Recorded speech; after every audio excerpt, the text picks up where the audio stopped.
ভারতীয় উপমহাদেশের বিভিন্ন স্থানে রয়েছে বিভিন্ন ঐতিহাসিক নিদর্শন। তো আজকের এই ভিডিওতে আমরা জানবো বাংলাদেশের সবথেকে সুন্দর এবং বৃহত্তম 20টি জমিদার বাড়ি সম্পর্কে। 2 নম্বরে রয়েছে নাগরপুর চৌধুরী বাড়ি, এটি টাঙ্গাইল জেলার নাগরপুর উপজেলা। 1 নম্বরে রয়েছে হরিপুর জমিদার বাড়ি, এটি ব্রাহ্মণবাড়িয়া জেলার নাসিরনগর উপজেলার হরিপুর ইউনিয়নে অবস্থিত একটি জমিত। এরপর 18 নম্বরে রয়েছে রূপসা জমিদার বাড়ি, এটি চাঁদপুর জেলার ফরিদগঞ্জ উপজেলার রূপসা ইউনিয়নে অবস্থিত একটি জমিদার বাড়ি। এরপর 17 নম্বরে রয়েছে শিফলতলী জমিদার বাড়ি, এটি গাজীপুর জেলার কালিয়াকৈর। রয়েছে ভাওয়াল রাজবাড়ি।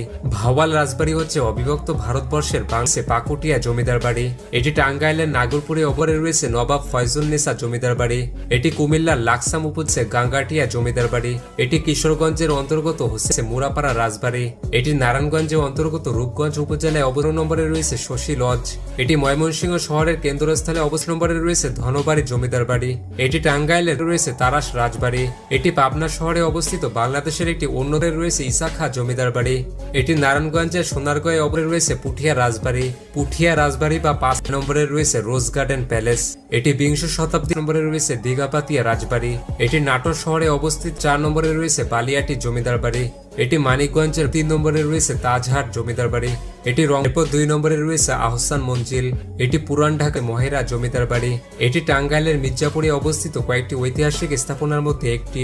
সবথেকে সেরা 15টি মহাসড়ক সম্পর্কে জানতে চান তাহলে পাশের ভিডিওটি ক্লিক করুন।